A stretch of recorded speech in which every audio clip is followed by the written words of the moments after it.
Hello, it's Jamie here, and welcome back to Bloody Bites, a concept originally devised because Tom is so bloody... Oh, not sure what happened there. Tom here in the editing suite. I think Jamie must have sat on the mic. Probably a good thing.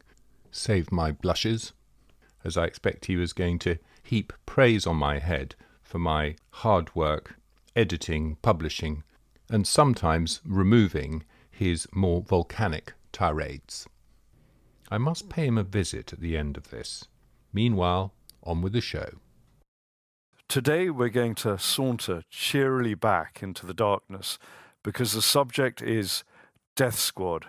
Hey, is that really a pizza in that box? So what are death squads? They are the executioners, the enforcers, the people who disappear others, and they do so on behalf of drug cartels, crime bosses, secret police chiefs, and despots. And the advantage of using them is that they have reach. They can understand the local area, the back streets, the taverns, and most importantly of all, they have deniability.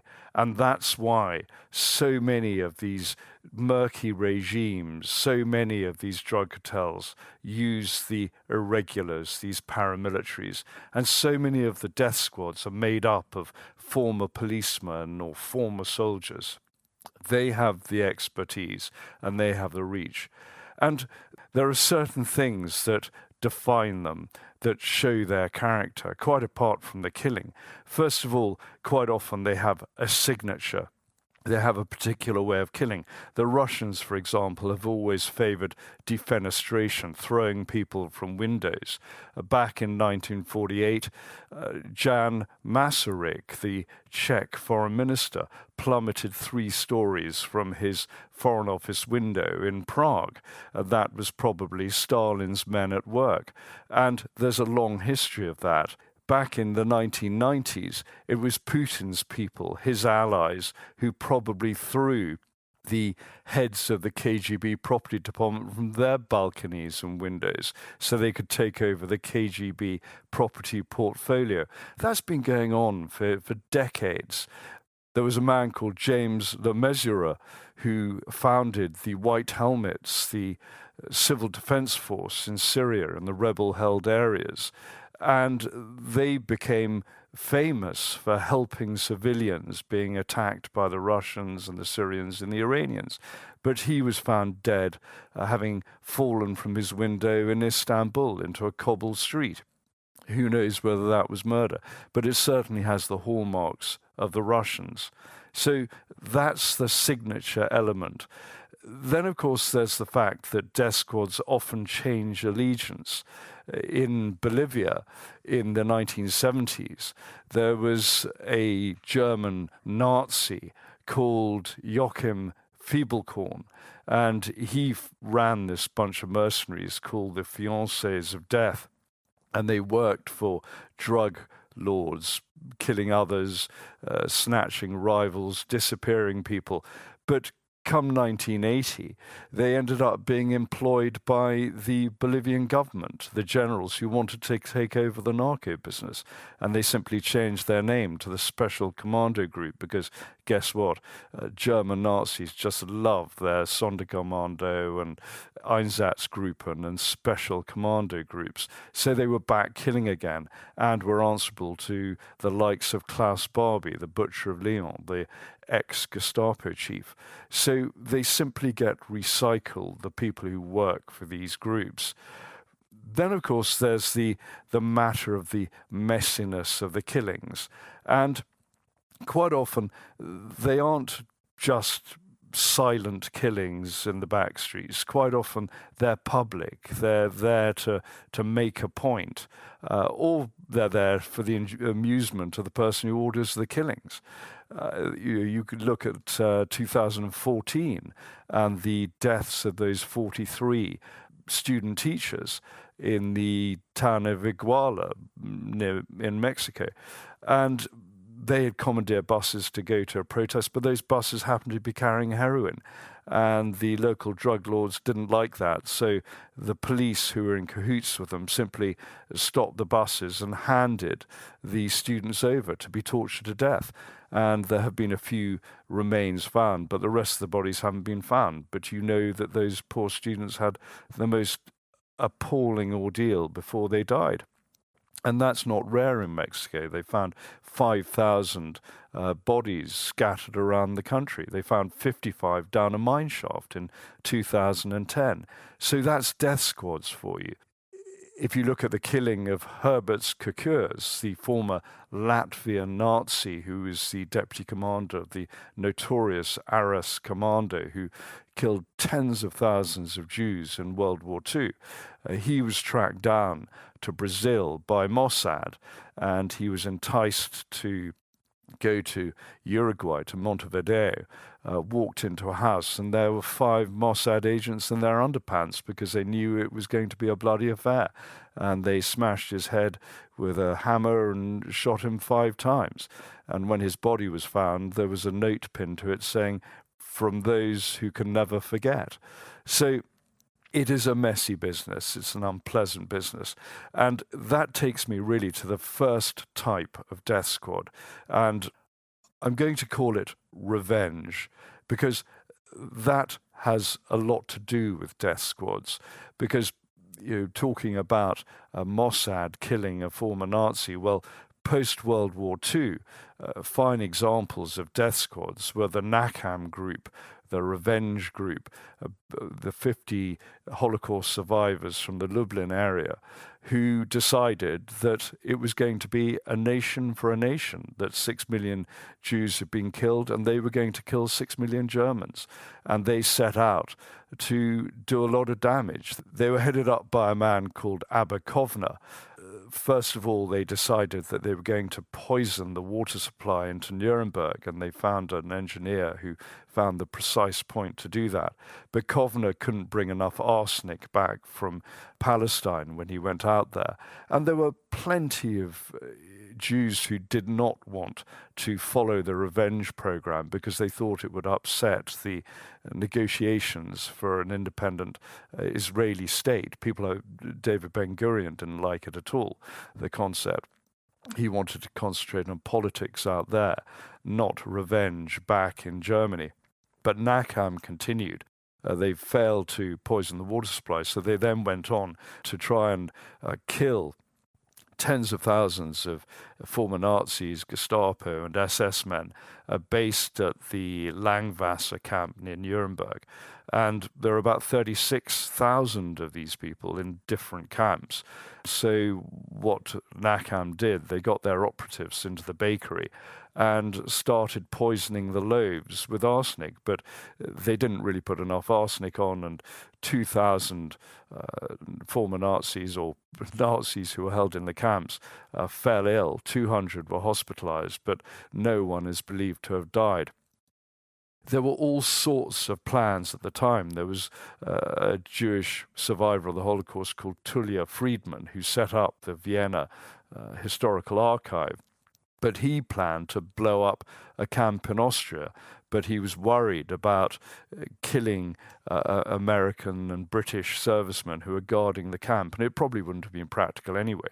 I mean, when Nakam wanted to poison the men at the Langwasser camp near Nuremberg, they decided to put arsenic into all the black loaves of bread because they knew that the Germans would be eating that, whereas the Allied and guards would be eating white bread. So that's how they separated the two. So there was always this problem. And then there was the ad hoc groups from units such as the Jewish Brigade, who were based at Tarvisio in northern Italy after the war. And men from that brigade went out on their own or in pairs and started killing SS people they could find. There were 3 men who went out with a truck, and they were breaking their necks and strangling former SS soldiers and officers. It's believed that about 500 Germans might have been killed in that manner. So that's revenge. Then, of course, there's the second group, and I'd call that security. And a good example of that is the IRA Nutting Squad. That was the unofficial title for what was officially known as the Internal Security Unit, the ISU. And it just shows how so many of these paramilitaries disguise, camouflage their bestial blue-collar psychopathy with sort of official terms and military terms. They talked about courts martial and discipline and internal discipline. But in fact, they were just paramilitary thugs playing judge, jury, and executioner. And they'd take people down to a terraced house in Dundalk. There's a great description by the IRA man who was eventually killed by the IRA called Eamon Collins, who gave information to the British. And he described the smell in the house of fear and sweat and terror. And this is where people were electrocuted, beaten to death, half drowned, shot. There were examples of IRA men killing others with agricultural hoes, cutting their heads off. But not to be outdone, there were members of the Ulster Volunteer Force who stabbed people to death. One stabbed a Catholic to death and cut the breasts of the man's Protestant girlfriend in a country lane. It's just terrible people. And all you have to do is look at the dead eyes of people like Martin McGuinness to know the kind of killers one is dealing with. But again, that was a type of death squad. And it was such a murky, fragmented, treacherous world. You get people like Freddie Scapitici, who was apparently, purportedly, Agent Steakknife, working for British intelligence, who, again, allegedly was involved in the murder of up to 40 people. So these sort of undercurrents, these allegiances are so difficult to pin down, and they're so fluid. They can change so often. And then the third group, I suppose, the third type of death squad, I would call oppression, because they've been used to really clean the streets, to enforce the rule of a dictator or a president or a despot over the years. You look at President Duterte of the Philippines, when he was mayor of Davao in the Philippines for, I think, over 20 years, he basically gave a license for paramilitary groups, for the Davao Death Squad, the DDS, to go out and murder street kids and drug dealers and criminals on the basis that if you did wrong, you were a licensed target, really. People were paid between $100 and $1,000 to go on motorbikes and kill people in public places with knives or clubs or with guns. It was pretty ruthless, and over 1,000 people died in Davao, and similar groups sprung up in towns and cities across the Philippines. And now, as president of the Philippines, it's believed that 6,000 minimum have been killed by death squads, and maybe up to 30,000. But no investigators have been allowed in, so it's very difficult to tell. In 1973 in Chile, when Pinochet took over, there was a group that went around by Puma helicopter, run by General Stark, who went around killing political prisoners out in the provinces because Pinochet thought that the provincial military governors and officers weren't strong enough against political dissent. So his team went out to kill people.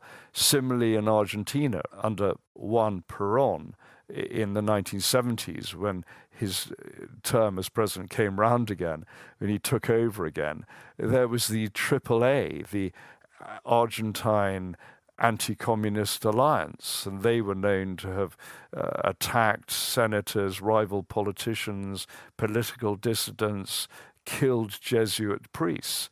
But not to be outdone, you go to El Salvador, and there you got the terrible Atlacatal battalion, the anti-counterinsurgency battalion, who were involved in that terrible massacre when they killed up to 1,000 villagers by telling them they were delivering food, but in fact they were delivering death.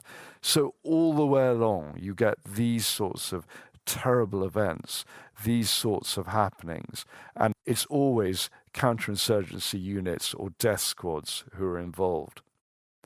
But that brings us really to the postscript and the question, will death squads survive? Are they necessary? Will the drug barons, will the cartels, will the despots keep on using them? And the answer is probably no, because technology will take over. If you look at March 2020, it was the first known use of drones with artificial intelligence that were deployed and employed by the government of national accord in Libya to attack rival paramilitary groups. And these Turkish Kargu drones with facial recognition were sent in swarms to attack individuals. And that is probably the future. Why do you need people on the street? Why do you need people raiding houses and homes when you can simply send in nanobug drones to go through windows and bore a hole in people's heads or blow up? I mean, that is really the future. It is going to be artificial intelligence. You might not see the man in the street, the man lurking in the doorway, waiting to mount a hit on an opponent. So that is the history of the death squad. It's a really grim one, but artificial intelligence is probably the future. Anyway, I've just heard the doorbell, so I'm just going to go and answer the door and see if anyone's there. Hello, can I help?